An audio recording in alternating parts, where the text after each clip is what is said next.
Who's Lemon? Oh, you heard him before, I'm sure. I don't remember. Meadowlark, and I always get Meadowlark. His name on here is like, Lemon. is it physicists or something like that? Yeah, physicist, but like with S's, like. I think it's physicist with a lisp. Physicist. yeah. It's pretty much what Oh, it come is. on now.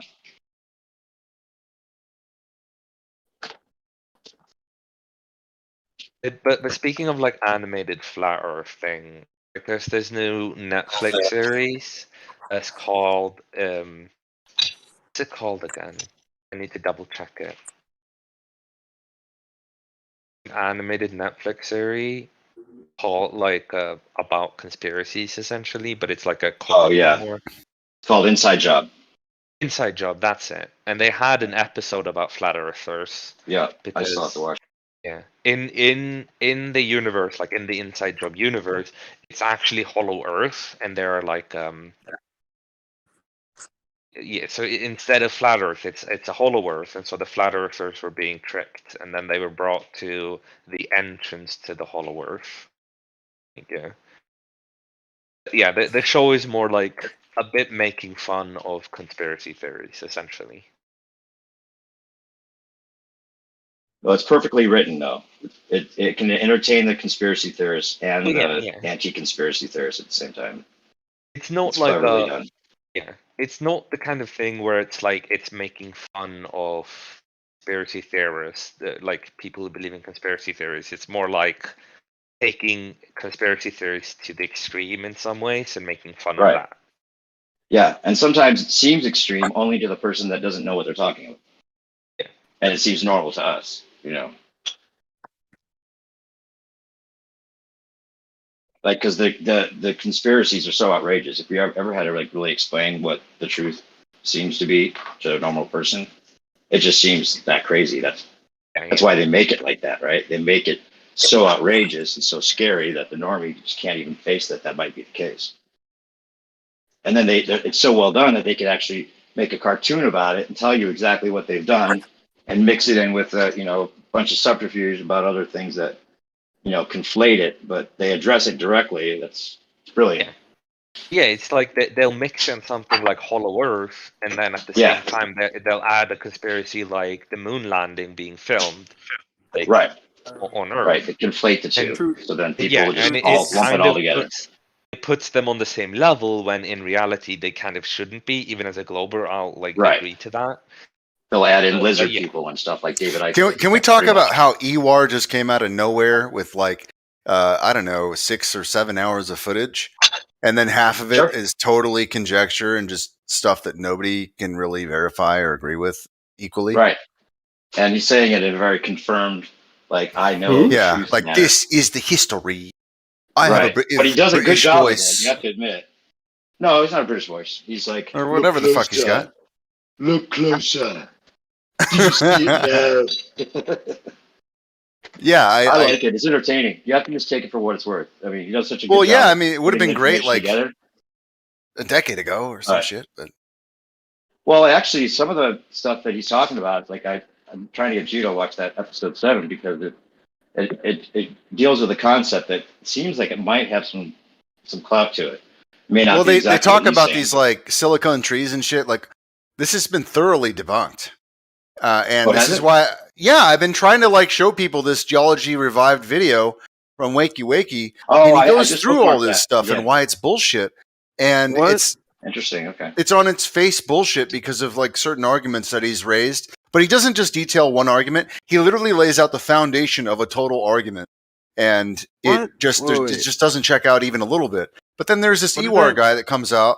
And he's like, oh, yeah, all this Tartarian history and just conjecture and mud floods and fucking shove this down your throat and up your ass. It's like, dude, just no, stop. Well, yeah, I think that if you do give it a chance, I'm not saying it's all good, but I think that he does get into detail with some of the stuff as far as flat Earth proofs and reasons that it can't be a ball. And he does a pretty good job. He's spot on with that. Yeah, he's pretty good with that. But like. And you insert all this speculation other stuff. part, like how about the mountain ranges? Is Wakey's take on that anything close to what the globe's telling us, or is it a totally different take? Wait, what are you guys talking about? I'm confused. I Yeah, lost There you was a guys.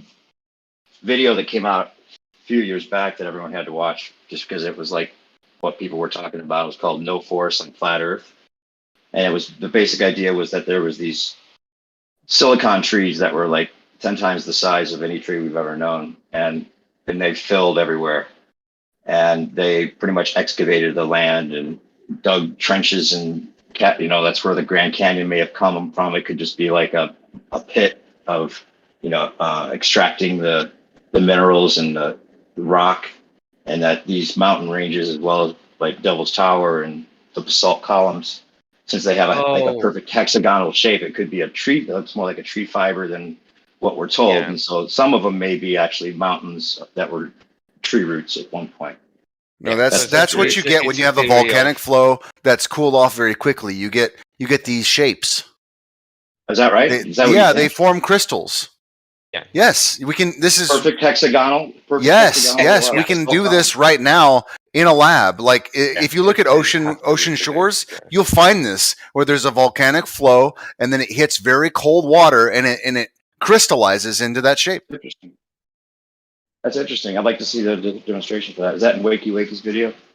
Yeah, it's Geology Revived. I fucking print this out like a million times. I'm tired of hearing about Ewar and his fucking crystal. I just bookmarked it again. He's fucking. Well, that's good. Silicone shit is pissing me off. About it. I was encouraging a conversation about it because it is a good debate as far as like how some of these narratives might be controlled opposition, but so well done that it's released by reason, right? David Weiss fucking promoted this guy. Came out of nowhere. He's never had any content before. He comes out as if he's been in the community for years and then extends the argument by throwing it all together in one big story. But with half of it being total conjecture stated as fact. Yeah, you can't pin him down. There's a whole other drama. Did you hear about the FPV drama that went along with the whole thing? Okay, so FPV supposedly was claiming that this guy, Ewar, was one of his own people, going by the name of Elijah, I think it was. And it was from his own team, and he was actually in the video I'll post it. It's basically Ewar posting the comments. FPV Angel comes out with a bunch of crazy shit anyway. Right, and it's not even similar to what Ewar was putting in his stuff, so it was kind of strange that the accusation was like, you're stealing my work. And then the other strange thing about that is if it's truth, how could you steal the truth? I mean, if you're just complimenting on somebody else's find of the truth, then there shouldn't be any problem about I own this, it's my work. It's weird. Well, I think the way that Ewar explained cosmology with the animations and stuff might have been something that FPV used or was planning to use, because that's similar to the work that he does. Either way, though, it's just like we're all trying to get to the truth. It shouldn't be like I own this. You can't say the same thing I said. Right. When we're in this, part of yeah, that's some sort of Glober talk right there. It's weird, right? You don't own it. But plus, I heard FPV discovered his stuff from like a Russian journal of some sort. He get a lot of this from like one source. That's just hearsay. But anyway, but the point was on the other side of that argument, Ewar claimed that he put the videos together for his family to explain the truth to them. Which doesn't make any sense at all. No, that's not the way he presented it. It's more like the world needs to know. Kind of. Yeah, he's like, come not to just the my next family. part. So there's a little bit, but I definitely, have you watched them all at all? Yeah, I watched them all together, all at once. Oh, okay, like all. Dave Weiss has he put all the videos together into one video. It's like 6 or 7 hours or something. Yeah, he doesn't ever try to say I think. He always says this is the way it is. Yeah, but I totally disagree just with for that. the context, just for the concepts alone, and for the way he puts it together, it's worth watching. For what it's worth. Right. Up until a point, I think like watching the first half is good. Watching the second half is, well, the Frog Clock. The Frog Clock's an interesting James Cameron movie. Like if there is more land, that could be one representation of it, even if it has nothing to do with the moon map. If there's more land up north, right, and south is actually a border of some sort, right? Say if there was, like, it's just a speculation about how there might be more land. And if there was more land and we have a sun and moon system that actually goes around like a clock and thaws out areas periodically and then comes back, and eventually this area will be thawed out 4,000 years from now. That's just an idea. Whether there's any, I mean, of course you can't prove that, but it's just these things might be representations of that being the case, And the whole North, hiding the North thing, there's other things that you hit on about that with Agartha and some of these areas that, were in mythology that could be associated with the North, and maybe some of the immortal waters that Geo's talked about would be confirmed with these people living longer up in that area for that reason and all that kind of stuff. Lodestone at the North Pole theory? I think. Yeah, the mountain. Yeah, the magnetic mountain. Like a rock. Mount. Yeah, the magnetic mountain. Shit. Some guy who talks about it all the time. I forget his name. Bro Sanchez. That's his name. Yeah, he's another one. He's a perfect example of this kind of person, where he has a lot of good ideas, but he speculates too much for a lot of people. Where he throws things together and makes connections that may not be there, but he's entertaining at the same time for that reason. I think the Saturn symbolism he's spot on about, though. Like, that shit is the Saturn symbolism and the whole devil worshipping symbolism. It's undeniable. That's how I kind of got into this shit. Like, I never fucking thought about this shit until I watched that one movie where they like, look at the back of the dollar bill. What was it? You know what I'm talking about, right? A National Treasure or something like that. I didn't think it was that movie you're talking about. After I watched that movie, I was like, yeah, why is there a fucking Illuminati shit on the back of the dollar, And then that's when I started looking into this. I never fucking thought about flat Earth. Yeah, like this Saturn worship shit is undeniable. This Saturn worship shit. Like, it is, like, you cannot fucking deny that this is what these fuckers are always fucking putting in their shit. I was gonna I can't deny that, but gotta allude to these Apollos and like all kinds of weird shit. I'll deny. I'm a glober. I'll deny anything. Okay. We know. We just talk past you. What is this voice? They all have the same voice. They all have the same voice, man. I don't know. Yeah, it's fucking. They just weird. sound like they're a glober because they just print them out.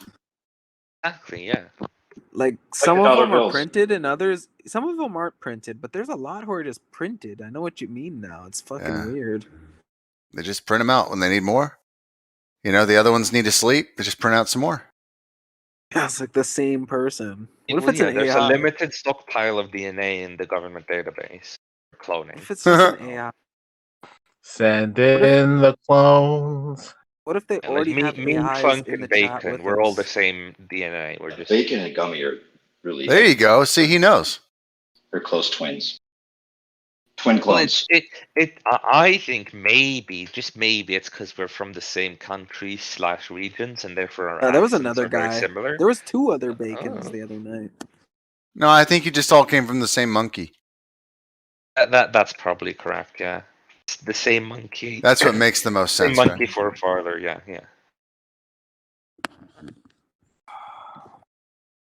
Actually, I'm from back a to the Saturn Neanderthal, symbolism so, and Bro Sanchez. I take offense to that. So yeah, what do you guys think about the North Pole? Like, what does cause the compass to go north? I think there's some shit there. To be honest, but apparently they say of course, that there's a liquid metal core in the center of Earth. Okay, wait. Regs. Why do you think? Do you think the the magnetic North Pole is actually moving though? Like, as if there was some sort of stone. So. That's been experimentally measured that it's moving. Yeah. Do you not agree with that? So where's the magnetic North Pole? No, I think it's just like turbidity type of like distortion stuff that makes it seem like it's moving. It could be. It's probably constant flux from like the magnetic sphere or something. Well, I mean, are you guys actually at the magnetic north to determine its movement? Well, I think it would be your compass. Like, if your compass points one. Yes, yes.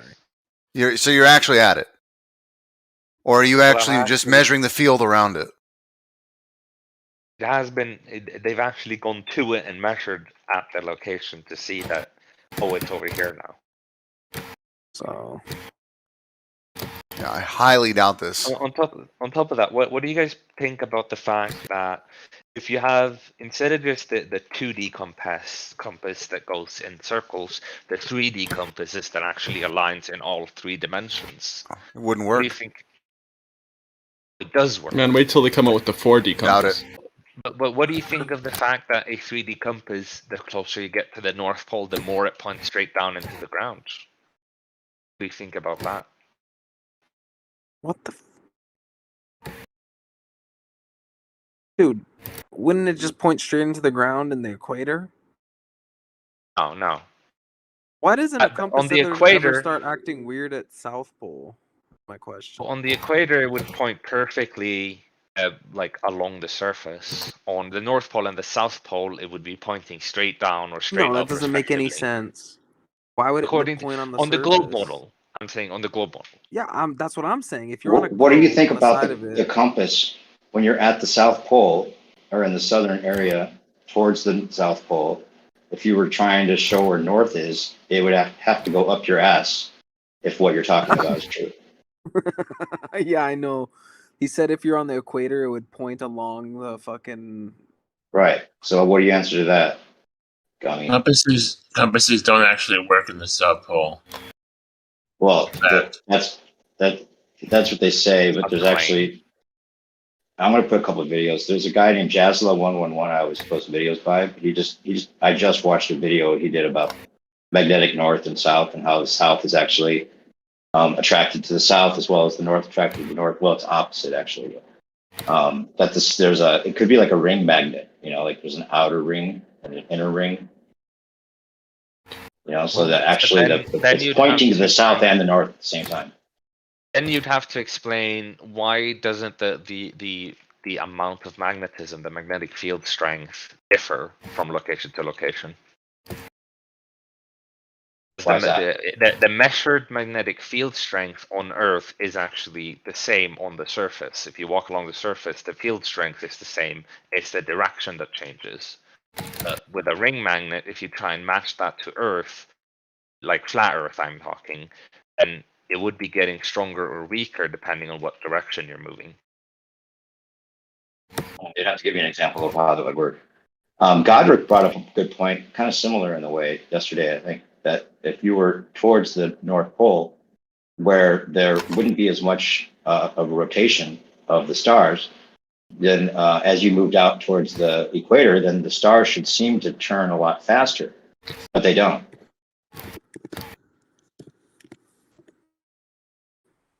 Only the stars straight above your head would be true about that. Yeah, I feel like that debunks the globe model. Yeah, kind of because you're traveling twice as fast on the equator as you are, let's say, in New Zealand or in Greenland, and we don't experience that if we look up. Yo, I never thought about that. The question is about the angular change in the sky. We have 180 degrees of view of the sky, and so it's not the matter of the absolute speed; it's of the angular speed, which will be the same no matter where you are on Earth. The angular speed change is the same. That would be why you don't see a difference, because it's the angular speed that matters, not the linear speed. At least that's my explanation. I don't know. You think these clones all go to Jesuit school? What do you mean angular speed? As in the angle it changes in the sky, and that would be 15 degrees per hour. You know what kind of confuses me is that you can see the Southern Cross in the sky instead of beyond the horizon where it's supposed to be. What do you mean by that? I don't think the pole is consistent with the position it's supposed to have. If you're on the southern hemisphere, then of course it's going to be in the sky.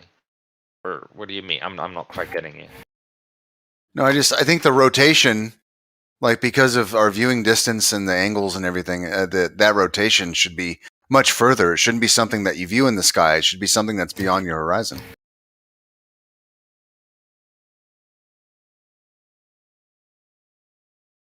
Who said angular speed? Yeah, so angular speed, as in the angle, the amount of degrees it changes in the sky, the angle of which it changes. Okay, so angular speed is what you're saying is 15 degrees an hour, no matter where you are on the globe, right?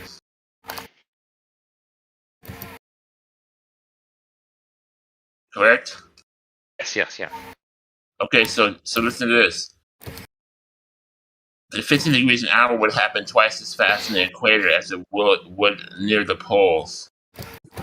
That's what we're saying. It would be twice as fast to get your degrees because you're spinning much faster. And that's what I'm saying on the south and north pole, so we don't experience that. So the linear speed changes, yes, but the angular speed still stays at 15 degrees per hour.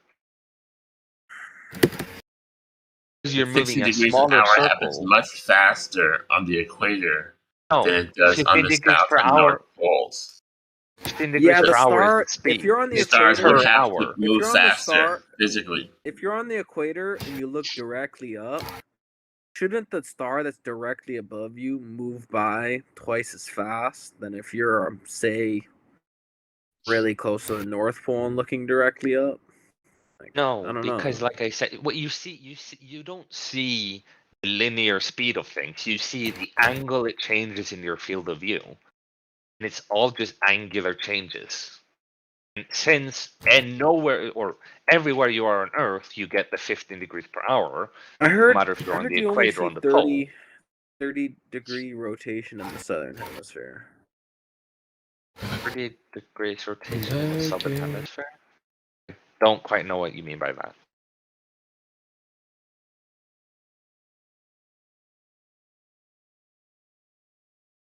The way I would say is that no matter where you are on Earth, you'll have a 15 degree per hour rotation, and therefore the stars in the sky will, for every hour, have changed 15 degrees in their position in the sky. Like if you were to put a sextant or whatever between the two locations of the start and finish point every hour, you'd see 15 degrees of shift, no matter if you're on the equator or anywhere else.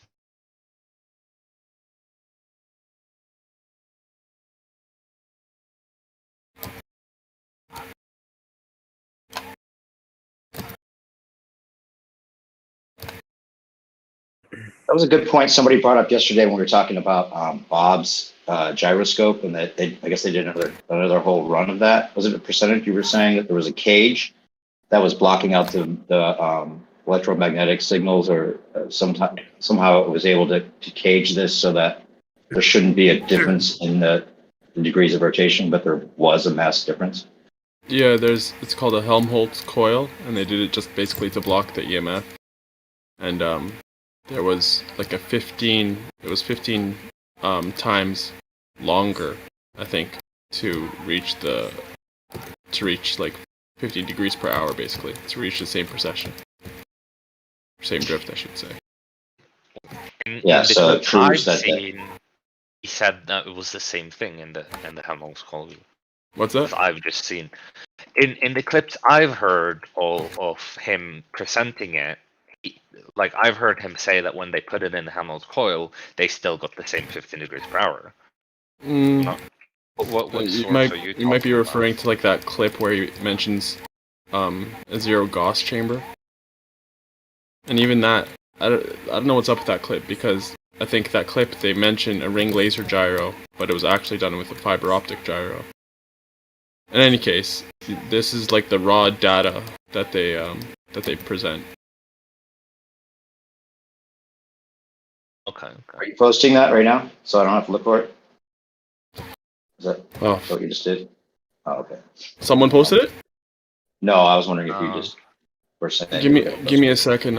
It should be somewhere in my history. I should be able to find it relatively quickly.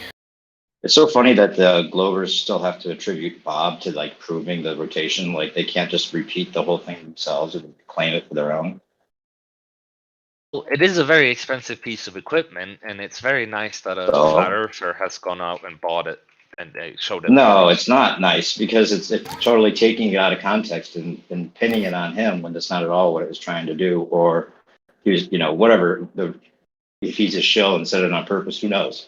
But it's just funny that they can't just why this hasn't already been shown to be proof of the spinning globe that they need, right? I mean, they've got the money. Like I said, it's an expensive piece of equipment to NASA can't afford it. We already believe in.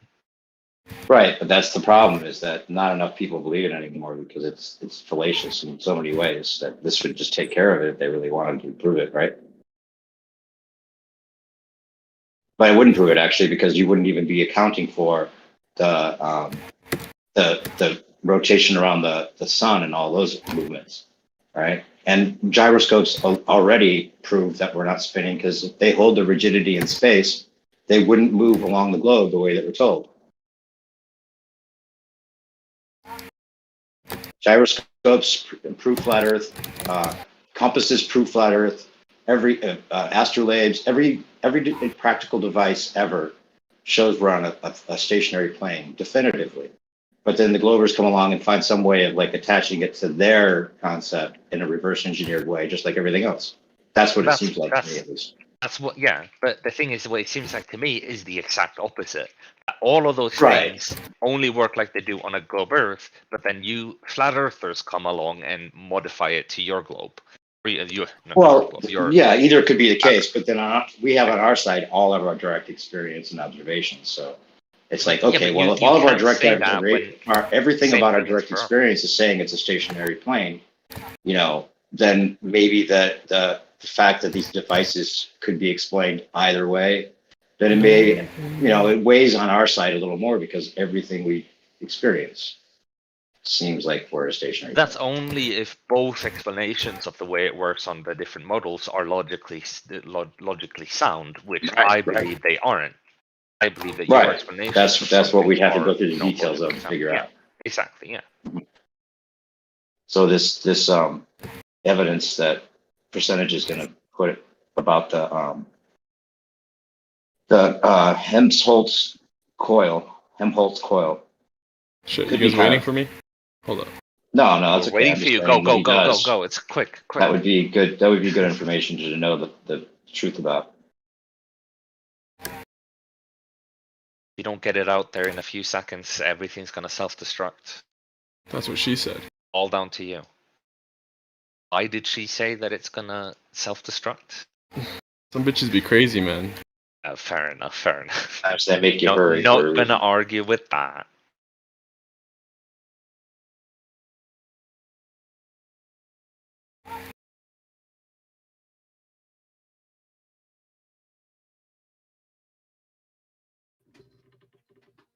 Yeah, I'd say we can. I'm not going to get into this talk again, but we could show the rotation in so many ways. If we were rotating, it'd be name one. There'd be so many ways. Like name one. But that's exactly put a camera on the bottom of an airplane and let it not correct for Coriolis and show the rotation east to west or west to east underneath it as it going north to south. There you go. Coriolis. It should be able to be done. You don't understand what Coriolis is if you think that's relevant. Oh, it's a rumpus, yeah. Rumpus is the Coriolis displacement caused by a north to south flying plane having the rotation of the Earth go west to east underneath it, and therefore it would be off course if it didn't correct for Coriolis? The Coriolis force is so tiny it's less than a waft of breeze. So it's I just asked if that's what it was. I didn't ask how tiny it was. No, you claimed there was a correction. You claimed there was a correction for it. No, there isn't. Doesn't need to be. Because it's so minuscule, you don't even have to worry about it, right? You don't have to put it in any training manuals. You don't have to put it in any flight simulators. Not for an aeroplane. Not for an airplane. How do I do the code thing? If you're firing an artillery shell 30,000 yards with a flight time of about a minute, then yes, you do have to allow for it. But when you're doing an aeroplane, which is just going along and changing its position, and it's affected by the wind, then there is no effect on an aeroplane. Do you guys know how to do like the code thing in Discord? Like the little, instead of like I can look it up. Stars for bold. Yeah. I'd like to address what the gentleman just said. I think you made an error there because you said if you're firing a military projectile, which is going for over a minute, then the Coriolis would apply. But what about an airplane flying from LA? You're breaking up. New Zealand, Jim. 19 hours. Yeah. 19 going hours. over more but latitudes. it's not going in a straight line. It's Gonna apply powered then. all the way. It's being adjusted. It's also affected by the wind. Oh whereas wait, you said there was nothing to adjust for. You said there was nothing to adjust for. Now it's being adjusted. Error there, sir. You've made an error. I haven't made an error at all. You're making an error. It's contradictory. No, I'm absolutely correct. I'm always correct. Oh, so there is something to it. I'm always correct. You're not, sir. Therefore, No, if you're I not, said sir. it, it's correct. Absolutely. You're talking to a professional expert specialist. You're talking to a professional expert specialist here. In what? So you are not correct. Absolutely. Professional expert specialist. Anybody says something like that means they're not an expert professional I am going specialist. to give you. I am going to give you an opportunity.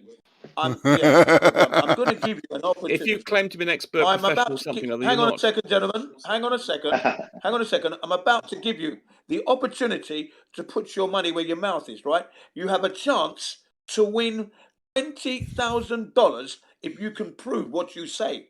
$20,000, free money. Taking money from a baby. You're that confident? Yes. Okay, give me 2 minutes, and I'll post the challenge. Wait, how do I get that challenge? It's a real challenge. Dude, I might go Glober. I'm going to post it right now. Give it to me. Hey, Rumpus, I was telling these guys earlier, I'm a member of your OnlyFans page. Yeah, right. Thanks very much.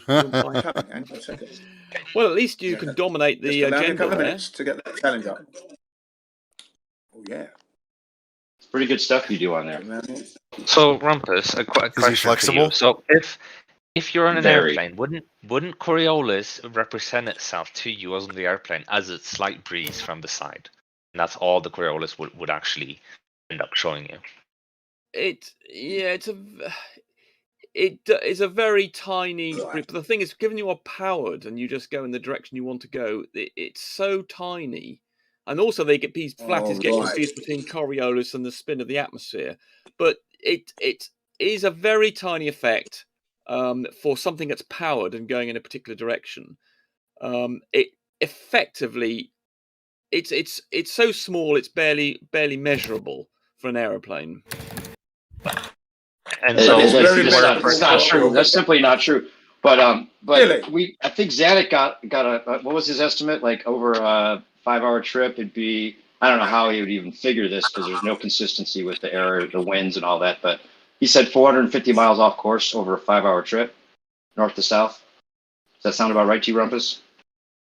What would be? Are you asking about if it didn't correct for Coriolis, it would be off 450 miles. Over a 5-hour trip. Well, the wind itself. Well, if you didn't, this is what Zanuck was saying. Zanuck's made an error then, because the point is the wind. I mean, I suspect you've misunderstood what Zanuck said. I suspect is the most likely understanding. If you if there was no atmosphere and you just pointed south, then indeed you would be off by probably something like what you've just mentioned. But because there's atmosphere there and it speeds you up to the speed of the atmosphere. And this has got nothing to do with, let's just stick to that. That therefore accelerates you up to the speed of the atmosphere that's rotating, because the plane doesn't try and fight that part of it. And so therefore you pick up, I'm nearly there. So you actually pick up, so if you're going from the North Pole to the South Pole and you just point south, you will gradually pick up the rotation of the atmosphere, which is the same as the rotation of the Earth. And so effectively you follow a north-south. So if you just point south, you will actually end up at that point because you'll just pick up the rotation and the speed of the Earth along the way. Go ahead. Well, it either speeds up the plane or it slows it down, right? To the exact same. Side to side. If you're going north to south, it doesn't speed up. It speeds it up. It speeds up if you're going north to south, and it slows it down if you're going south to north. And it speeds it up or slows it down so perfectly, ridiculous. That out the plane window, you could never see anything but a stationary Earth. Is that right? Good point. It's so slow. The increase in speed. Let's suppose you travelled a mile. I think the offset is something like an increase of a mile an hour or something over a distance of a mile. So it's not something you're going to see. So it's not something you're going to see. Okay, let's say that there was a jet plane that had like 40,000 pounds of thrust resistance. It could hover. It could fly 1,200 miles per hour, like the F-35B. something like that, like a jet that could like totally resist all of these atmospheric challenges, right? And it could totally fly straight and not correct for Coriolis on purpose. There's no jet being built that can resist 1,000-mile-an-hour wind coming across. No, I said 44,000 pounds of thrust. Right. Yeah, but okay, then you need to be flying. If you were to resist that, you would need to have a rocket engine on. Say, if you're going north to south, you have to have a rocket engine on the side of your aeroplane, right, to fight off 1,000-mile-an-hour wind. I mean, we can't even get airplanes to. Well, we can just about get airplanes to do 1,000 miles, not commercial airliners. That would be fighting off 1,000-mile-an-hour wind is something that from the cross section, across your thing, you'd have to have the jet engine sticking out to the left of your thing. The plane's not really built to be accelerating sideways at all. Exactly. Right. So we have great difficulty when the atmosphere comes along and accelerates the plane sideways, so it could match the tangential speed, it's also not built to handle that either. It's not built to handle what? Sorry. When the winds and the atmosphere come along and sideways, make it go through a sideways acceleration to meet tangential speed. I asked the guy to repeat, and someone else is interrupting him. Could you just just a minute, Jen? Let me just go through this with him real quick, because I want to make this point. Then I'll stop, because I don't want to go through this over and over again. God, stop interrupting him. Let him finish his bloody point. Hey, Jen, let me just finish real quick, okay? You're cutting out. You probably can't hear me talking. Right. So yeah, the idea that the atmosphere that would accelerate the plane sideways kind of goes against what you were just saying as well. It doesn't. Why are you interrupting him, Jin? Shut up! Jen, you can't hear us. You're roboting and you can't hear us, so you keep talking over us. Jesus Christ. Right, no, it doesn't. There's an increase in speed gradually at 1,000 miles of the equator, and then just 1 mile north of the equator, it's 1,000, let's go 999 miles an hour. And 1 mile north of that, it's 998 miles an hour. So the actual acceleration of the airplane, as I told you, for every mile is just an extra mile an hour. Now, in other words, that's the acceleration slower than you do getting out of your chair. It's less speed increase than a snail can manage. What if the winds were going in like... So it's not, I haven't contradicted myself at all. Well, no, I'm saying if there's some unpredictable winds within these scenarios, right? And it's actually blowing the opposite way, then it wouldn't actually because we don't know exactly how the winds are blowing because they blow in all directions. So it's hard to say that this would always work perfectly. Wind. Let's try and keep the wind. Let's try and keep this argument as simple as we can let's not get confused. So let's forget about winds. Let's just deal with the movement of the atmosphere as a result of the rotation of the Earth. Okay, so what is it in the atmosphere that causes the plane to move laterally to match the speed of the tangential line? The air is moving in that direction. So as the air is different than the winds. Yes, because one's caused by anticyclones, depressions, and etc. The other one is caused by the speed of the Earth rotating, and there is an inherent underlying. What the fuck are you talking about, Rumpus? Oh, shut up! So how does the air? The air is caused by the Earth rotating. Shut up! I'm in the middle of an answer. So we have layers. So the air around the atmosphere is moving around 1,000 miles an hour. Then 1 mile north of that, it's rotating around somewhat 999 miles an hour, say, and then the mile above that's 197. So there's a very slight graduation in change. But as you go on for the thousands of miles, 4,000 miles between the equator thing, every mile you go, there's a very slight change. And so if you move into that aeroplane, so if an airplane moves across it, it's just got to be, if it's just pointing south, for instance, it'll get that extra mile an hour. And so if the plane does nothing to resist it, it will be increased to that extra mile an hour that it's got. It's very simple. Right. What if the plane did resist it, though? Well, it can't, unless it points into it. It can't. No plane's able to do it. Okay, what it could do, if you're pointing south and you decided that you wanted to point into it to prevent that mile an hour, then yes, you could stop it for the first, 20, 30 miles, but gradually you're starting to have to point the plane more and more until once you get to the equator, it's 1,000 miles an hour. If you're in a normal jet airliner, you cannot resist a 1,000 mile an hour wind. You simply can't do that. Oh wait, you said winds. Now we're talking about winds instead of air. I'm talking about air movement. I'm not avoiding the word wind. I'm avoiding the use of the jet streams and that sort of stuff. I'm talking about the inherent movement of the wind of the air that of the atmosphere with the Earth. And I just described how it works. Every mile you go away from the equator, it gets, for instance, I won't give the exact number, it gets a mile an hour less. And so there's a constant difference in rotational speed as you go away from the equator.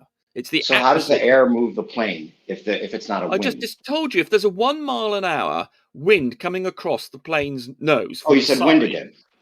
Rumpus wishes he had winds. Too bad he only has L. Yeah, then. When I'm talking, I've now said this about 5 times, and I'll say it again. When I say I'm not talking about winds, I'm refusing to talk about jet streams and other temporary wind movements or air movements. I'm talking about the underlying movement of the atmosphere. That's what I'm talking about when I say every air movement is temporary. No, it's That's not. how wind works. No, it's not. Constantly in flux. No. Yeah, but the underlying movement of the air is to follow the rotation of the Earth, and that's there is no underlying movement of the air. The underlying speed is 1,000 miles Prove at the equator, and nothing move the underlining. What underlining? When have you isolated every cause of transient, variation in pressure to know that the underlying movement is that? It's irrelevant. The underlying pressure is irrelevant. So in other words, so there's no underlying pressure. So on a still day at the equator, a still day, so you perceive it as still, the air is moving at 1,000 miles an hour. It's not actually still, though. So it's still with respect to the surface of the Earth. And so if you're at latitude, say at 45 degrees, then the Earth is moving 800 miles an hour? So no, 600 miles an hour or something. So the air is still then. The air is still moving, not moving with respect. Not moving with respect to the surface of the Earth. But if you were outside in a spaceship looking on, or you measured it with respect to the center of the Earth, then it would be moving at 600 miles an hour. It's really, really simple. It's also bullshit. No, it's just reality. I know you're with your stance today. It's simply bullshit. It's simply science, and it's too complicated for you. I know. What did I tell you about making things too complicated? Well, it's reality, I'm afraid. Rumpus, what do we tell you about making things complication? It's too much for your little brains. You only like to consider one thing. And maybe you have to consider two things. Your brain seizes. You're confusing you were asked a direct question. You were asked. I just said there's a perfectly still day on the equator. You need mental health. Yes, on a perfectly still day on the equator. No variation of pressure whatsoever. Yes, so consider a day like that. So there's no wind, as we call it. In other words, there's no such day, bro. Be quiet. It's a pipe dream. There's no movement of the air with respect to the surface of the air. So we're dreaming now. What? It's like an imaginative scenario, a hypothetical. Still day. There are no perfectly still days. No, it doesn't have to be. Okay, there'll be an oxygen, there'll be a molecule of air moving around, but fundamentally, so small. Let's suppose you had a little. In other words, the Richter scale. Let's suppose it'd be force 0. How about that? So, Rumpus, you said air. On the surface? Air and wind are different, right?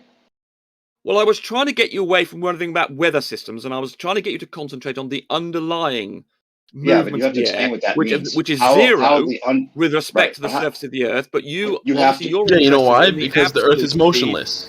With the absolute, we can show the Earth is moving all the time. But Rumpus, you have to clarify though. You can't just say it's winds, but air, but not winds. Okay, when if the underlying air moves the plane, how does it move the plane if it's not in the form of wind? Right, here we go. When I say there's no wind, in other words, there is no movement of the air with respect to the surface of the Earth. But as I told you, the Earth changes its speed of rotation depending on its latitude.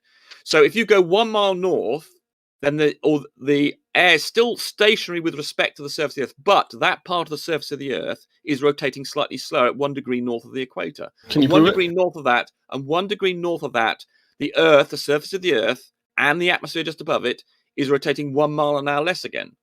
So the air, when I say there's no wind, I'm referring to the movement of the air with respect to the surface of the Earth. You know what this is reminding me of, Rumpus? It's reminding me of Michelson Morley. You were trying to learn something? No, it's reminding me of Michelson Morley and how they assumed that the Earth was rotating, and so the wind. They were trying to see if the ether was whatever, and you're just replacing the ether with wind. Do you think they thought the Earth wasn't rotating? They assumed that. No, they assumed it was rotating. No, they didn't. And they should be rotating, right? So yes, they assumed it was rotating, and their results showed that the ether wasn't moving on a rotating Earth, right? But they didn't consider the very logical alternative and, probably more straightforward approach, which is that the Earth wasn't rotating. Well, we know it's rotating. We've got lots of different ways of showing it's rotating. Like what? Focal pendulum. Bullshit. Focal pendulum's it's never been calibrated. Of course it has. No, it's not. It literally isn't calibrated to 0 because if you are, you're counteracting the rotation of the Earth. That's just gibberish. So, for instance, we've got Foucault's pendulum, utter gibberish. You just made up gibberish. Just no, seriously, you have Foucault's pendulum. If you calibrate it so it perfectly precesses in a straight manner, it goes back and forth in a straight manner, no precession, then you're not going to see the effect of the rotation of the Earth. It doesn't do that. It doesn't do what you just said. Yeah, because they don't calibrate it, so you don't know if it's actually processing because of micro deviations and imperfections. Foucault pendulums demonstrating that it's moving no matter what. Do you have a single video of a Foucault pendulum that's at the equator going perfectly back and forth, and then they move that to a different latitude and it starts deviating without changing anything else? The same apparatus. No. Exactly. Have gearboxes so anyway. What's next on the list? Foucault's pendulum's bust. What's next? If I have two, I don't need to move the same apparatus. I can have one piece of apparatus and two different pieces of apparatus in two different locations and show. No, you can't. Yes, I can. No, because then you have two different variables, and you're only trying to solve for one. You can't solve for two at the same time. You make sure the engineering of the Foucault pendulum is good enough. No, but it has to be the exact same. No, it doesn't you have to control your variables. That's like saying the first one could have an imperfection that causes it to deviate a little bit. If I do hold up, Rumpus. Think about it logically. I have to use exactly. Everybody else has to use the same equipment. Absolute bollocks. You don't understand how. Rumpus. The first one could have a gimbal that has a slight imperfection that causes it to process, 2 degrees, hourly, clockwise. Whereas the other one might have an imperfection that causes it to process 0.5 degrees clockwise. You have to use the same one at different latitudes. So the independent variable is the latitude. That's the only thing you change. Every Foucault pendulum gives the same results at different latitudes. That's bullshit. So the effect you're describing that's bullshit. Utterly rubbish. Okay, then provide me with one latitude, a few different Foucault's pendulum, side by side, all showing the same results. Every Foucault pendulum. His claim is that every single one shows that. Provide some video. So go ahead and prove your claim. I can show Rumpus, that every provide some hour-long or something like that video showing that this pendulum is doing that. Conforms to the rules of rotation. Prove your claim, bro. Present the evidence. Is it possible that I can get in for 2 minutes? There's one at the UN. There is a Foucault pendulum at the UN, for instance. That conforms to the formulas for the. Show the video. Show uncut video of that without being tampered with, showing your results, and then bring another. Hold up, at the same latitude, Rumpus. Therefore, we know. Rumpus, you can't just keep on rumpusing. Every Foucault pendulum conforms to the formula. You show me one. Can I get in now? 2 minutes? Yeah, let me just say one last thing. Percentage, even if he could show it, it could be great. Show what you want. Rumpus, you have a burden of proof to show more than one apparatus at the same latitude on video providing this effect. Don't need to do that to prove. That's all I'm going to say. Jin, go ahead, man. Yeah, but just stop stupid. Every Foucault have you finished, Rumpus? Gives the correct results. And just because you want to stick two next to one another, how would you like it to be? Would you like a particular length as well? Okay. It's just ridiculous. This is a typical. Rumpus, now you're trying to sound like your wife. Okay. Have you finished now, Rumpus? You don't understand science. Are you going to pay attention now, Rumpus? Yeah, I'm just nearly there. I just want to demonstrate how idiotic his claim is. Because he wants a particular situation that doesn't exist. He's going to say, was an argument from ignorance, that's called. Where you just say, I want you to substantiate your claim. Your claim is the latitude affects the precession. That means you have to have the same apparatus at different latitudes or multiple apparatuses at the same latitude on video. It's 2022 almost, motherfucker. You don't have to have them on video. No, you don't have them the same latitude. Yeah, it has to be on video, uncut. Thank you. Ideally, even more than one angle. Don't need that. Don't need that. Be a gearbox. Every now, Rumpus, are you ready, Rumpus? Conforms to the formulas. Now, Jin has a question for you, Rumpus. So therefore, are you ready, Rumpus? Yeah, go ahead. Are you ready? Right, now you've been screaming your head up at the top of your voice. Well, I've been having to deal with an idiot, I'm afraid. Come on. Yeah, you have to deal with an idiot 24/7. That's how science works. He thinks that every experiment has to be next to one another. In fact, you can have it in different places. And if you make it engineering good enough, it's fine. Rumpus, he's triggered. Rumpus, you have come on hinge. You're breaking You're up not again. prepared to pay attention. Are you paying attention now? Yeah, but you are you paying attention? Yeah. Are you not breaking up? I can. Breaking up now. Okay. No, go ahead, Jin. You're good. I am now going to post. I am now going to post that challenge for you. I'm posting the. Yeah, I'm posting the challenge for you now. You're breaking up again. He's posting the challenge for you. Just give him some patience. We can understand him. He's posting the challenge for you right now. Go ahead, Jin. It's breaking up, and I'm only getting every other word. Yeah, sorry about that, gentlemen. Misinterpreted. He's posting a challenge. I'm posting a challenge for you if you allow it to arrive. Hang on a second, trying again. I'm having You're good. We can hear you. Yeah, I'm just having a little bit of a. And before I hang up, we've got. Hold up, he's not done. New perspective. Go ahead, Jane. Right, and then we've got. I've got a testimony from the horse's mouth pilots that say they don't do the Coriolis effect thing and they fly directly to the destination because the Earth is flat. I'm going to post that for you. I'd like you to look at that. Okay. I explained. Pilots they don't need to correct for Coriolis. Why do you think they do? No one said they have to correct for Coriolis because the effect. They would have to. No, they wouldn't. They would have to. No, they wouldn't. They would. They would. No, they wouldn't. They would. I think you're getting mixed up between Coriolis and the speed of the atmosphere that's moving in lockstep with the surface of the Earth. That's the bit I think you're confusing. No, they wouldn't. They would. No, they wouldn't. If you understood it, you would realise that they have to do that. And another question, and my last question, my question to you is this: how do you explain that in the military, in the Air Force, jet pilots, it says that when they're flying or using their weapons, why is it that they have to consider the Earth a stationary plane? They have to consider the Earth a stationary plane, leveled plane. Stationary.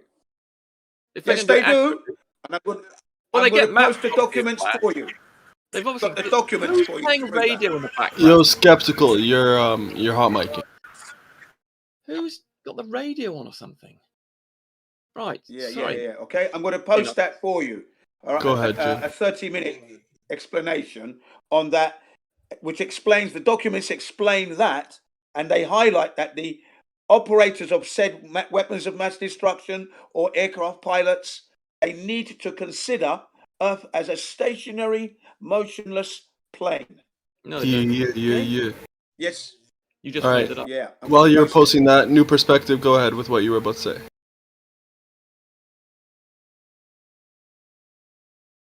If you still dare.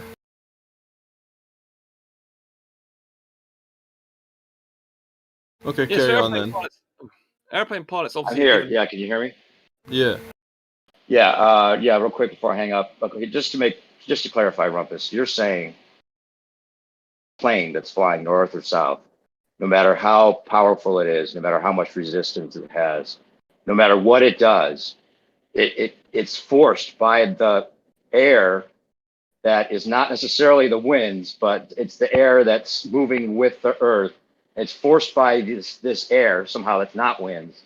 And it's magically always going to be under the illusion that there's a stationary Earth below, right? The plane can never see anything but a stationary Earth. Is that your claim? Yes, with regard to transverse movement, yes, that's right. Because so every plane is forced to only always see a stationary Earth. Is that what you're saying? Well, obviously they're moving. When you say stationary, well, no, obviously they're moving.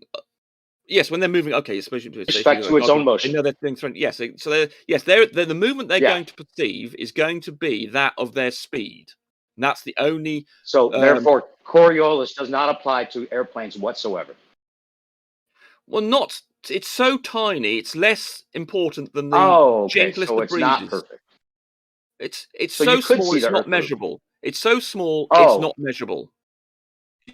Then it is something there, right? There would be something to detect. Therefore, the plane could detect a movement of the Earth below it. It's not measurable. How do you know it's happening? It's so small. Let's try it again. It's so you do. I mean, although we've been talking about still conditions, we obviously know that in fact there is a little wind somewhere when an airplane. That is much more important than the tiny effect of the Coriolis thing. Much more important. So any breeze or any waft of wind will immediately mask any Coriolis effect that an airplane may be able to perceive. You do agree if there was no wind whatsoever, right, that the plane would totally be able to show the Earth moving below it, right? No, because as I said, I did explain. No, there are two things here. One is actually measuring this effect, which you can't do because there is any sort of wind at all. You want me to see it. The other thing is that the aircraft is due to the. Thank you. That's actually the most honest thing you said, Rumpus. Be quiet, twat. Stop interrupting. Be quiet, twat.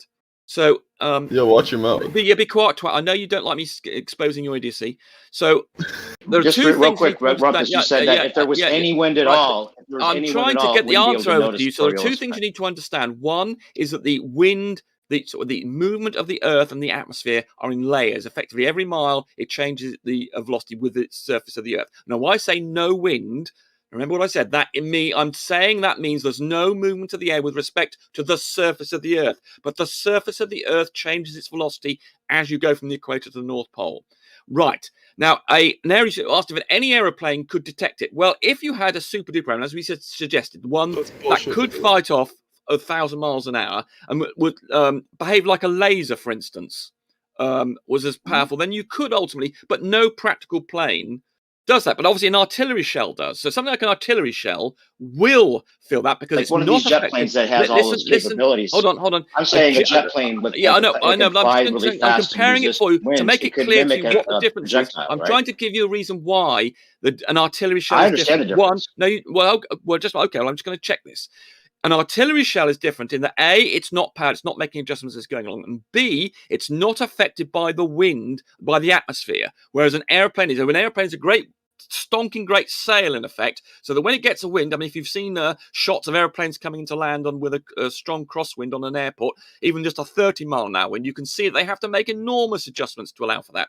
So, but an artillery shell that's far from a battleship is not affected by crosswinds to anything like that degree. So that's why that shows the Coriolis effect, because the effect of an aeroplane, because it's accelerated by the environment it's in, by the fact that the Earth is rotating more quickly, and therefore the atmosphere is rotating more quickly, although it's stationary, no wind in respect to the surface of the Earth, that's why it masks that effect. And any other effect, like a small wind, a small breeze even, a waft, is actually more considerable than any Coriolis effect an airplane will have to deal with. Finished. Right. I the only waft is the fucking hot air coming from that shit that you just said. Yeah. Well, the trouble is, it's basically about size, you right? regard anything you don't understand as bollocks, and unfortunately, that's the problem with your intellect. Bro, you just admitted, Rumpus, that you can't measure it because you have to have a wind-free day, which does not exist. I was quite careful with you. I told you with an aeroplane, you can measure it with an artillery shell. Can I just clarify? I have to hang up. You can measure it with an artillery shell percent. So there you go. Yeah, go ahead, new perspective. Just because you're saying the size of the artillery shell is so small, it's not affected by the atmosphere. It's concentrated. No, it's not. No, hold on. I didn't say that. It's because it's very dense. Okay, and it's got a lot of momentum, and so therefore the cross-sectional area of it that the wind can apply is very much small, and its inertia is that much greater because it's so much denser and heavier. Whereas an airplane is a great big wide thing. Although it's heavier than a shell, it's got a huge surface area, so it's subject to much greater forces than a shell that's about, a few feet across, but it's also incredibly dense. Go ahead. So if they built one of these like jet airplanes to have the density and everything it would need to fly wherever it wants, like these jet airplanes do. Yeah, okay. If you made a jet airplane out of might solid have the metal, ability to show the rotation of the Earth below it, right? I'm just asking, would that jet plane that has a lot of capabilities, would that ever be able to show the rotation of the west to east movement underneath it? Yeah, indeed, that one. Oh, if perfect. You made an airplane out let's just get one of these jet airplanes, put a camera on the metal. bottom of it, and show the rotation of the Earth. And if you had tomorrow. But we can't make such a heavy thing fly. There's no means to do that. What do you mean? There's lots of jet airplanes that have lots of Not that a solid metal. They can fly wherever they want. God, how many times they have can mark a heading and just go where they want. There is no jet airplane made out of the solid metal that's got the same density as an artillery shell. Okay, so you're saying that no jet airplane, no matter how powerful it is able to see anything but the illusion of a stationary Earth. No, when you say if one can make it infinitely powerful, of course you could. And if it could cope with 1,000-mile-an-hour crosswind, it's structurally capable of doing that, then yes. Right. But we don't have things like that in the real world. Yeah, because there's jet airplanes that can do all kinds of stuff, so you're saying that all the jet airplanes that exist right now. There is no jet airplane in the world that can cope with 1,000-mile-an-hour crosswind and carry on pointing in that direction. Oh, wait, so you're saying it's the wind now again? Are you saying it's the wind that makes it? Right, I'll say it again. I'll have to define it again. Here we go again. I have to say it for the 10th time now. When I'm referring to wind here, there's two types. One is whether or not it's respect to the surface of the Earth, and I'm calling the underlying, and I do occasionally refer to that as wind, admittedly. I suppose that might confuse you. So I'm talking. Let's call about the air. Okay, perhaps I should not say wind, but I'll refer to it as the air movement associated with the rotation of the Earth. If you want me to use that much longer phrase, I can do that. Well, I want to know what the difference is between the air movement and winds. What's the difference? Right, I'll say it again. Now that I have said this 9 times before. When I say wind, you haven't made it. I'm referring to whether or not it's relative movement to the surface of the Earth over which it is. That's wind. The movement of the air moves along with the surface of the Earth. I'm not calling that wind. I'm going to call that the movement of the atmosphere that's consistent with the movement, the speed of the surface of the Earth. And I'm not calling that wind. But that will affect. So if you're an aeroplane, you move. If you move in an aeroplane from one place to another, then you have moved into an area where the movement of the air is different. And so therefore you are then have that movement of the air applied to you until you catch up with the speed of the atmosphere. So it has to catch up with the speed of the atmosphere with the same speed of the movement of the Earth and the atmosphere. You don't have to keep going on. I understand what you're saying, but you're saying that the air moving with the atmosphere the same question. I keep on telling you, it's as though you haven't understood. No, but you're not clarifying. You're saying there's winds and there's air. I'll say it again. Air moving when I'm referring to wind, I'm referring to whether or not it has any movement relative to the surface of the Earth. When I refer to, I was trying to struggle for a single word for this, and I was having just the way you word it doesn't make it any more clear. Well, it's quite simple. The surface of the Earth. Saying the air moves is wind, right? No, but it's not moving with respect to the surface of the Earth. Oh my God, you don't understand, do you? You're going to call it a different kind of wind, then? Right. No, I do understand. Right, here we go. You're talking out both sides of your mouth. If you're on the surface of the Earth, let's say with zero wind, you will not feel any wind. If you put up one of those wind detectors, a Richter scale thing with rotating, it will not move. But if you go out into space, and from a spaceship, and you look down, you then were able to measure the speed of the atmosphere at that point. You would say, if you're looking at the equator, it's doing 1,000 miles an hour. But if you were on the surface of the equator with your little wind gauge, it would show 0. Do you understand those two differences? I just ask you a direct question. Is the air movement that makes the plane stay in lockstep with the Earth so that it can only observe nothing but a stationary Earth relative to its own motion, right? Any jet plane that's ever been created has never been able to show this rotation and has never had to correct for Coriolis whatsoever because it's so minimal that it can't even be tested, but it's there, but it's not there. But the air movement is not a wind. Is that what you're saying? That air movement's not considered a wind? The air movement is not a wind. Because it depends on your frame of reference. If your frame of reference is the surface of the Earth and you had held up a little wind gauge thing with rotating cups on it, that would show 0. So let's imagine a day or a path of the airplane goes over where those things were all along the flight path. They would all show 0 movement. But if I were to go out into space and look down, I would see, relative to me, if I was stationary in space or relative to the center of the Earth, it would show a movement of speed of 1,000 miles down the equator all the way up to 800, say at 45 degrees. You don't have to explain it. Do you get it now? New perspective? Do you get it? No, it's all make-believe.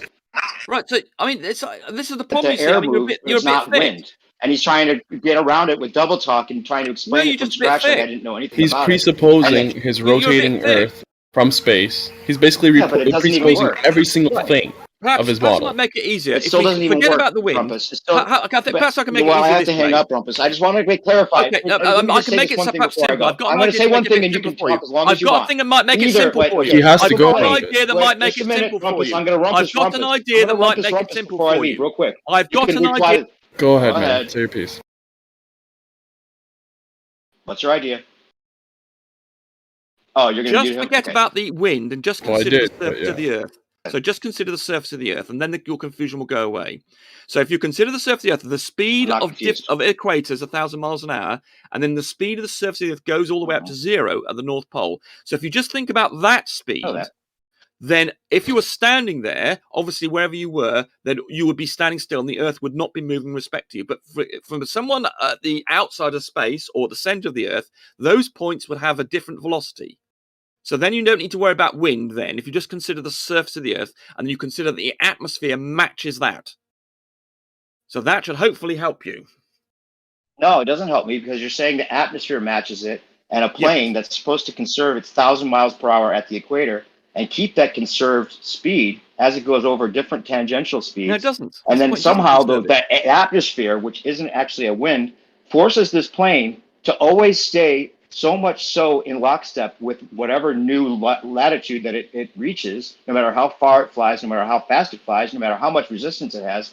It's going to always have the illusion of a stationary Earth relative to its own motion. Here. And if that's the case, this is the end of my statement. Either that illusion of a stationary Earth in respect to the plane's movement is because it's stationary, or because the winds magically always make this plane forced to have that illusion. And you take your most logical pick, but I know what you're going to choose. The air moves with the same. The underlying speed of it is the same as the ground. Is the same as the ground underneath it, and therefore the aeroplane will pick up the speed of the surface of the Earth underneath it as it changes. And so as it moves and as the speed of the surface of the Earth changes, it goes north to south, it will pick up, thanks to the atmosphere matching that speed, the velocity of the surface of the Earth. And then you wake up from your dream. But it's called science. I appreciate you think science is dreaming, but that's your problem. That's not science. That is science. Oh, really?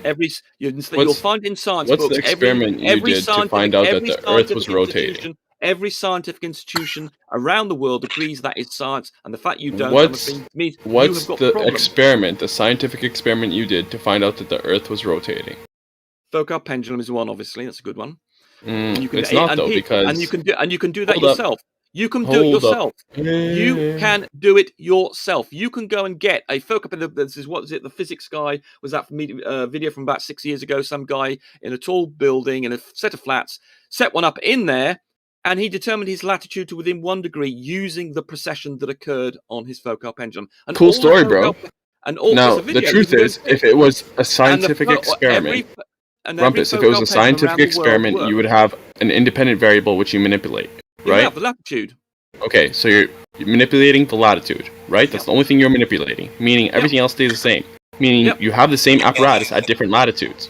You don't have to have. You can show me the video where you have different latitudes, same apparatus. Don't have to do that. So you're not just manipulating the latitude; you're also manipulating the apparatus, right? Well, everybody does that. Everybody it's not science though. Around the world, you can't have two independent variables. You can only solve for one at a time. You understand what science is then, because you can only solve for one variable at a time, Rumpus. That's how science works. That's how math works. Every verified scientific experiment uses different equipment. That's how you make sure that in fact it's verified. Because what you do, Rumpus, it doesn't check out. You're a moron. You don't know how science works. I don't think you understand what science is. If you use the same piece of equipment, you wouldn't be checking the principle. When someone says there is this cause and effect, they're saying this is the principle. This is what you want to measure. And if you use some different equipment that measures it in the same thing in a different way, that's regarded as good.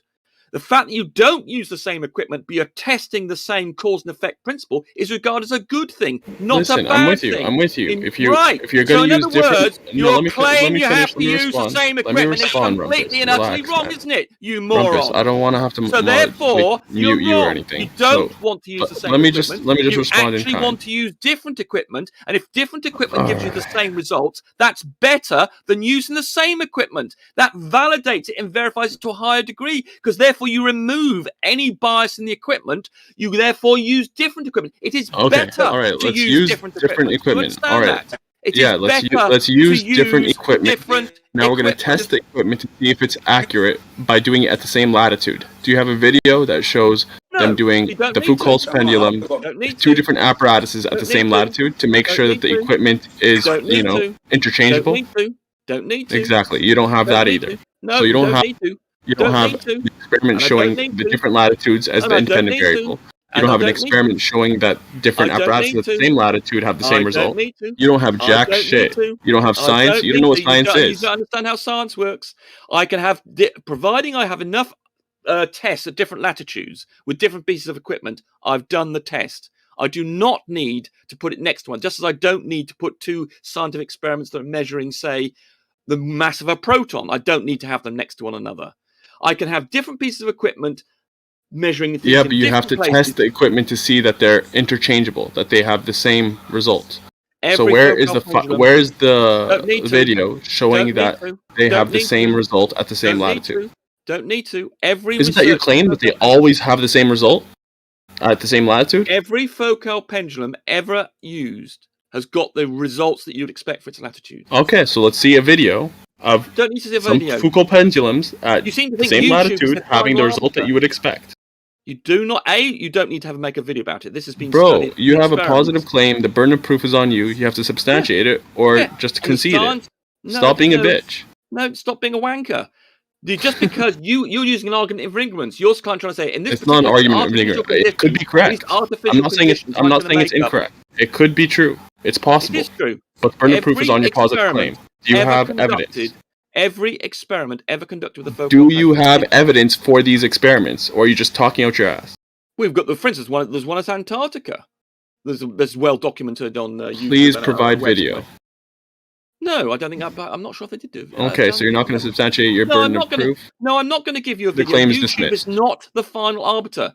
Rumpus, claim no proof. Even claim if no post proof. Video, you'll say that's what CGI. Science is claim no proof. Yes, claim go proof. Proof. It's in scientific claim papers. no proof. You see, you just deny. This is what you're just claiming he's wrong. Where's your science? This has been wrong done. is not right. That's a negative claim. Does not have your positive claim. Done hundreds of times. You're denying this experiment. You're denying science. Denying all of these scientific They're just so triggered. You're just denying science. You're a science claim denier. no proof. In a science denier. Claim goes proof. We've got lots and lots of experiments of this. Provide one, man. You want a YouTube video? They don't. Yes, they don't I want it. It doesn't have to be YouTube. Scientists do not publish their work in YouTube. But yeah, it has to be a video. It's 2020, almost 2022. Get with the times, old man. They have get with the times. It's 2022. Give us some uncut, 4K video, multiple angles. Let's go, geezer. Understanding. This is why you're a science denier. The only thing you accept. I'm only denying you. You just deny science. You deny all the experiments. Is your name Science? With a focal pendulum. You deny the results. Is your user account on Linux Science? And then you you pseudo science? You deny the results of scientific institutions and scientists. I suspect that's been done hundreds of thousands of times. And you deny all the results of those people who've done it. And you're just going to deny it. But I mean, if you're going to deny all these results in scientific literature, then that's you. You're a scientific denier. Rumpus, I'm hearing everything you're saying right now, and I'm denying it. You've been denied. You've been rejected. You've been refused. You've been weighed and measured and found wanting. You have measured focal pendulum. You're denying that's what scientific institutions have done. I'm measuring you, and I'm finding you stunted. Yeah, but you're a moron. Who cares what you think? All right. You're a science denier. You're a pompous ass. You're a pompous ass. I'm just a relayer of science. But I've got a guy here who's a pompous ass. He's a pompous ass because he's denying the work of hundreds of thousands of institutions. Provide a single piece of evidence, bro.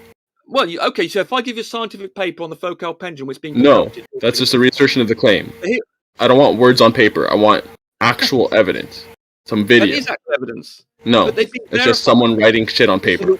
No, you see, there you go. This is why you're a science denier. You don't understand that other people go away and check that work by making their own equipment. Sure they do. Verifying it. And okay, so if everyone has been doing it and checking it and stuff like that, then find me a single video of one of them doing it. There's stuff on video.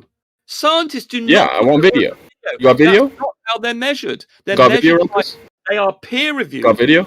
They are refereed. And then other people reproduce the experiment, and then they see if they agree. And if they all agree, hundreds of thousands of experiments all agree. Hundreds of thousands. Give me one.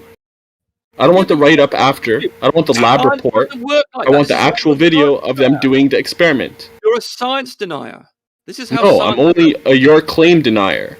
No, you're a science denier. This is how science works. I'm describing science, and you're denying it. Your claim is dismissed. There's no evidence. Dismissed for lack of evidence. Scientific literature. That is science. YouTube is not science. Yo, you're denying your claim, science. Your accusation, your doubts, scientific literature are dismissed for lack of evidence. You wouldn't even know how it works anyway, percentage. Yeah, you're a science denier. You can't even figure out how percentage. Have you heard all that, guys? He's dismissing all of the scientific literature. So there we go. And he claims he's not a science denier. I've rest my case. Yeah, I'm dismissing literature because it's proof by assertion. Just reasserted claims. Argumentum ad repetition. Argumentum ad redundum, or whatever the fucking thing is. The point is, you have no evidence. That's where science lives. You have, because these people in the scientific literature. Provide the video. No. Science is documented. Provide the video. different latitude, same apparatus, or same latitude, multiple apparatuses. All of those experiments are documented in the scientific literature, which you're denying. I'm denying you, bro. You've been denied. You're denying science. You've made it clear. You deny the scientific literature. So I rest my case. You're a science denier. You made it very, very clear. Absolute heresy percentage. You have denied science. Well, it is. I mean, if he's against science, so you can't use logic and reason with this guy. You can't use experiments. I'm against you, bro. Your fucking errant claims with no evidence. I'm science. I'm one with science here. You are. No, you're not. You've just admitted that you deny the scientific literature. So we're finished. You're sorted. You're a science denier. Fine. We've sorted you. We've identified. Okay, now will you now look at the material I've posted for you, Rumpus, in your own time at your leisure, yeah? Right. So when you come back, you'll be well in the know, yeah? Okay. Is this the one you posted? You posted some time ago, didn't you? I posted a whole lot of material for you. I expect you to look at this at your leisure, not now. At your leisure, at home. I'm trying to find it. I'm trying to find it. What time did you post it on here? There are several. Just scroll back. You will see several. Well, the Combined Research Forces U.S. Marine Weapon Expert 20,000. Yes, keep going up. There's more. There's about 8 videos. 8 of them. I think that was the first one you posted. No, the first one I posted was the challenge. U.S. Marines $20,000 challenge. That would be the first one. You need to. When you say below that, you mean later. Yes, okay, exactly. Right. Later. No. Earlier than that one. Earlier than that. No, it's later. The first one you posted, you said yourself, was the challenge one. 11:58. Yes, that's correct. That's the one. Yeah, that's the one. It's later then, isn't it? Not earlier. The rest of the ones. I thought you was at the bottom. My mistake. I thought you was at the bottom. That's why I said that. Well, our reference point there was the challenge one. So below the challenge. Okay, so you've done post several below the challenge one. Okay. Yeah. So check them all out. Which one should I look at first? All of them. You've got to check. Well, no, which one should I look at first? But give me an order so I give a preference. From the challenge, from the actual challenge. Okay, I'll just make sure now, now at your leisure, not now, but later on. Yeah. Now the particular challenge, the challenge is actually only 10 minutes. Then you've got 10 minutes of the Coriolis and how it doesn't exist. Then you've got the last 10 minutes. It explains to you about the Michelson-Morley experiment, Sagnac, and Aries failure. Okay, so there's 3, 10, 10, 10, all blocked in one block. Okay. In that challenge video. Yes. Okay. So you've got a challenge to prove the Coriolis. If you can, you'll make money because it's easy money. That challenge has been up since 2016, by the way, just for your interest. Okay. No one's been able to prove it. It's there. It's a genuine challenge. You can bring your solicitor or barrister or your legal representative to Bias as a witness and everything else. It's all legal and above board, right in the middle of the world arena. Okay. Anyone you like. I will have a look at it. That's yes. There are various. I mean, there are many ways of showing. The British love the law. Love things legal and above board, especially when it comes to challenges. There you are. Yep. It's all there. Okay, well, lots of demonstrating Coriolis, so yes, that shouldn't be a problem. Yes, $20,000. You're going to be the one that gets that money. It sounds like. You said the Sagnac effect in there. I think you mentioned something about that, and they said there was a third thing. What was the third thing? Or was the second Aries failure. Aries failure. Right. Okay. Yeah. It's just telling you how the Earth is stationary all the time. Then the other videos after that basically are testimonies. You've got. The second video is by Richie from Boston. Now he presents documents that come from the military, the Air Force, the commercial jet airliners, and the underlined statement is that the pilots or the weapons experts firing their weapon must consider Earth to be a motionless stationary plane. Okay, that means why would you have to do that? That's the question there that is being raised. Why would we? I think I've seen various quotes of this, and it's misunderstanding of the literature. No, it's not.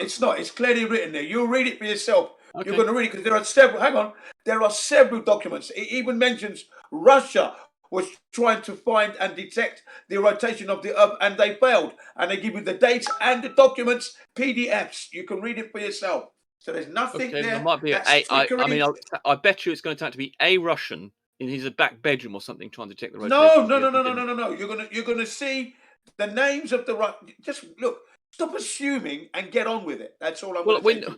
We know that the Earth's rotating. We've got pictures of it rotating. You can measure its rotation. Gyroscope tell it's rotating. The forecast pendulum tells it's rotating. Hang on, Rumpus. You are now arguing with experts in the field, the military people who actually have to use these weapons in anger in the theater of war, and they're telling you that they have to consider Earth stationary and motionless plane. Possibly if they're in a model that does that, but I bet you if I go and talk to these people, this is the documentation. If I write, so you're telling me if I write to these people who wrote these documents, they're going to come back and say the Earth's not rotating? Is that what you're going to say? That's what they're going to say to you, yeah. So if I write to them, I mean, hang on, Rumpus. So if I write to them and ask them, are they trying to communicate that the Earth's not rotating? You're expecting them to tell me that they're going to say yes. Rumpus, are you paying attention, Rumpus? But are you going to answer my question? Are you paying attention? I am, but I asked you a question. I've been listening to quite a lot of what you've been saying, and I've asked one question. I've asked one question. Are you expecting them when I write to them for them to say that the Earth's not rotating? Pay attention, Rumpus. I am. I have been. And now I'm asking one question. You've been speaking quite a long time. And I'd like to ask one question, and then I'll stop. I'll ask one question, and then I'll stop. I'll ask one question, and then I'll stop. No, I am, and I just want to ask one question, and then I'll stop. No, don't. I would like to ask one question. You've been speaking quite a long time. I'd like to ask one question. I'd like to ask one question, and then you can carry on. I'd like to ask one question, and then you can carry on. You can ask. I'll ask one question, and you can carry on. You can. I'd like to ask one question, and you can carry on with your rant. And I'd just like to ask you, if I write to these people, are you expecting me? Are you expecting them to tell me that the Earth's not rotating? I am. And are you paying attention to my question? And I would like to ask a question. You've been speaking. You've been speaking for most of the last 5 minutes, and I would like to ask one question. No, I haven't. Are you expecting them to tell me when I write to them that the Rumpus? You have to back down, Rumpus. All right. Some order in the room. Hey, just so you guys know, oh my gosh, dude, if Rumpus is gonna go deafen every time he's muted, just fucking give him a warning. That's fair. It's about time. He's done it like 3 times since that. Yeah, but I mean, he does it intentfully. And it's not like we're picking favorites or anything. Both people were muted. But if you deafen, then you're basically just trying to get around the rule system. So fuck that.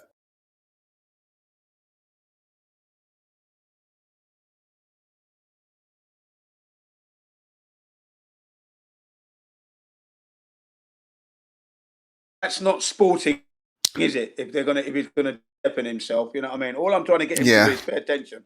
In that the documents are coming from the horse's mouth in the theater of war. In the theater. Well, I mean, you guys can both talk pretty well, but you need to take turns. Thanks very much. Yeah, he's from Britain, is it? He's from Britain, is it? He's from Britain. You can tell he's gone to a private school, whereas I didn't. So we're the rough and tumblers. He's gone to a private school, but it doesn't matter, Jen. Take turns, man. Don't stoop to their level, you know? Well, I mean, look, but he's been speaking far longer than I have. You have to understand that at some point, like, either side is not going to, they're not going to concede to the point. So, like, raising your voice isn't going to make this guy, like, well, yeah, you don't want to concede. He doesn't want to concede. So then there's, like, no point in even discussing with each other. I was getting to it. I don't think so. Yeah, at some point you got to like realize maybe you need to disengage. But Riggs, I was getting to him, Riggs. Well, I think you guys were just getting to each other, wasting each other's time. No, man, Rumpus is never going to change his mind. He's a mainstream robot. Yeah, he definitely is a mainstream robot. Definitely. You just have to recognize for himself that is the Earth rotating. I was going to ask him this question: if the Earth is rotating and you got your weapon, are you not going to have to consider the actual curvature of the Earth and the actual your target?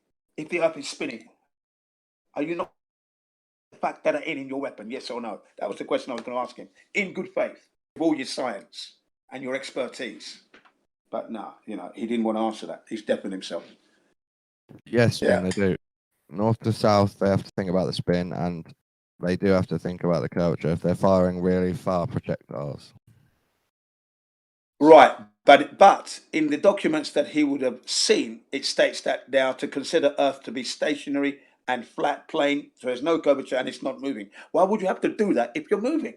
The thing, if you're moving, in some military documents, they treat the Earth as flat, sure. But that's a contradiction to the Earth spinning, isn't it? It's different. If the Earth weapons, is spinning, then you must consider it spinning. Different things. Look, if you're going to hit a target in a war, you need to consider the Earth is spinning. If we are spinning, you can't. If you're shooting north to south, really far, yeah, or south to north. Even east to west, you're still going to have to factor in the curvature. Yes, of course, east to west. Why would the spin matter if you're shooting east to west?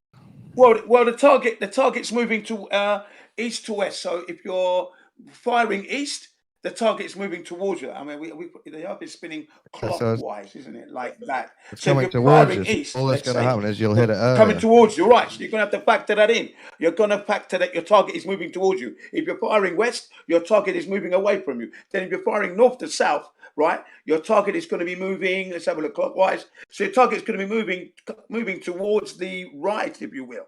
You understand what I'm saying? It's not much of a big deal, east to west, west to east. That's what I've heard. It's a lot of a big deal. You've got to factor that all in. You've got to. But in the documents that are presented, it states that you have to consider Earth completely stationary, completely and utterly stationary. That's what it says, flat. Have you ever shot a rifle, Jin?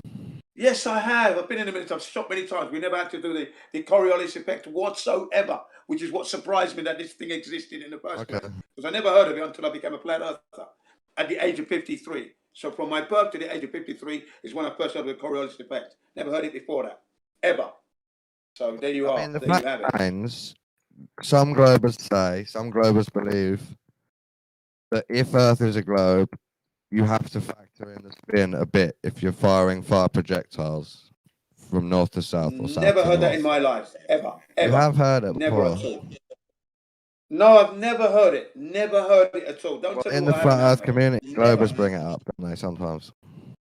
Yeah, only when I became a flat earther is when I heard it. Prior to that... Yeah.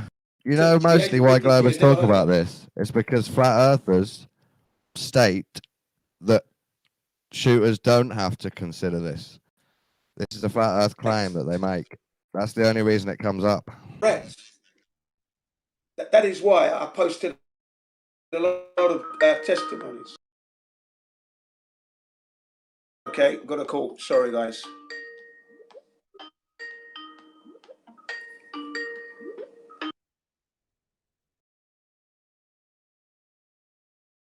And none of us shoot really far projectiles, do we? So none of us can really talk on it.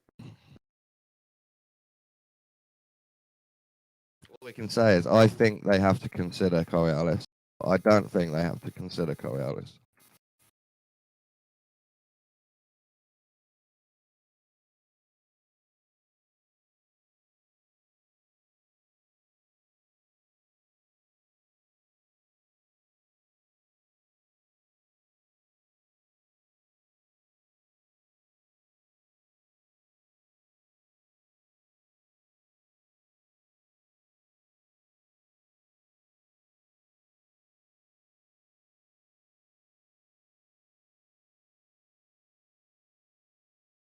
I don't know, Don. I feel like them saying that flat earthers claim they don't have to account for it is a bit of a reversal of the burden of proof fallacy thing.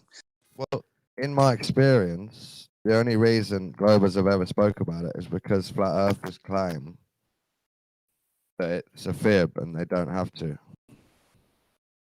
You know, the myth about snipers having to account for Coriolis is made up. That's what flat earthers say, which brings the conversation up. And then globers react by saying, well, what I believe is Earth is spinning, so really far shooting has to consider it a bit.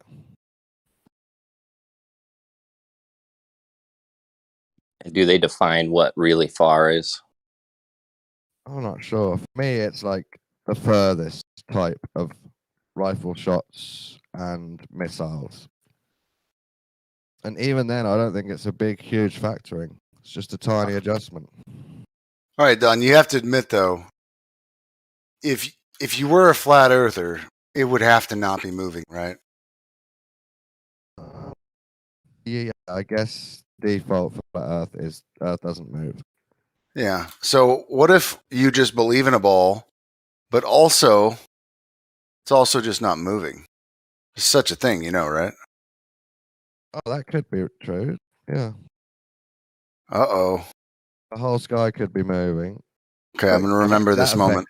Maybe that affects snipers' shots. Maybe the ether moving around stationary globe Earth affects snipers' shots somehow. But probably not. No, my belief that our snipers have to account for Coriolis is based on my belief in Earth spinning.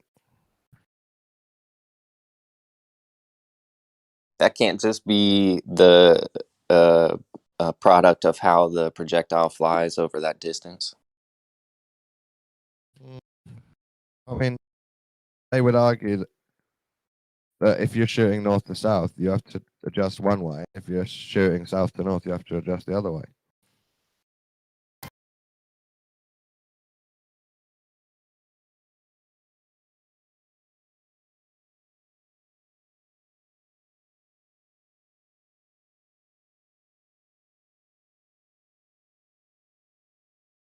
Yeah, like you said, I wouldn't be able to verify either way. Yeah, me neither. Can obviously read those old military documents, and they do contradict, like Jim said. There's quotations for both, treating Earth as flat and round. Well, I mean, it is a bit ridiculous when they talk about snipers, right? Because that's a pretty short distance, right? Even when they're talking about a long distance sniper shot. It could be that it's a myth to promote the globe. Snipers are just implicated in that myth. And then some of the nerdy ones pretend that it's true to keep the myth going. But I think it's true. If you're shooting really, really far north to south, you have to calculate it in a tiny bit.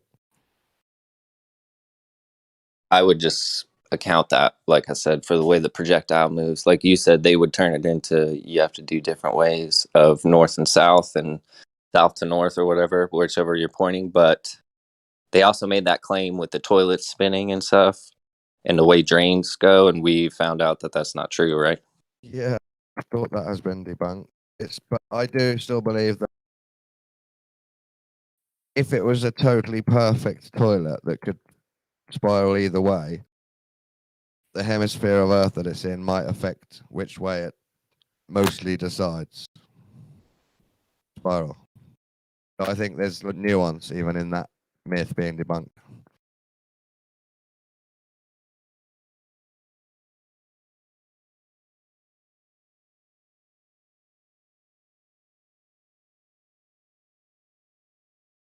You heard the one about tornadoes, don't they spin the opposite way as well, past the equator? I think I heard that before. Yeah, they say the same thing about hurricanes and whatnot too. You could get in contact with a storm chaser and check that, couldn't you? Get him to find one north of the equator and video it spinning, and get him to find one south of the equator and video it spinning the opposite way. Or maybe do a few so that you can confirm it's always like that.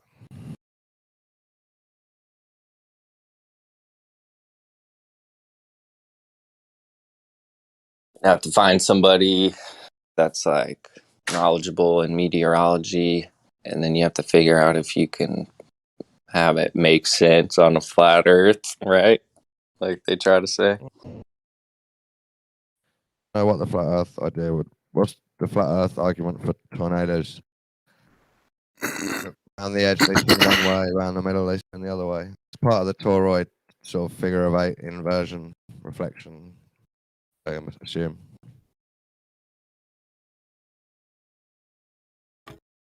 Well, I mean, the jet streams move in different directions, or do they not?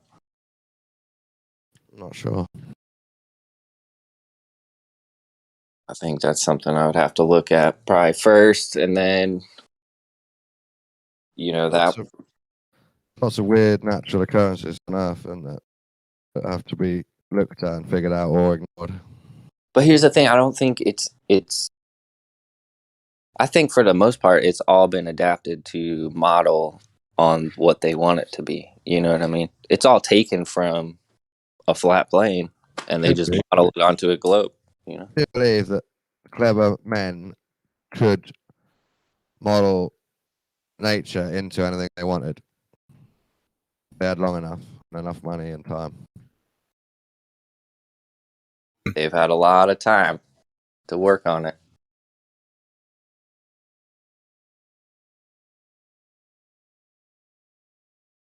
To lie about this size of an issue. But no, I think technically it's possible. I just don't believe they have.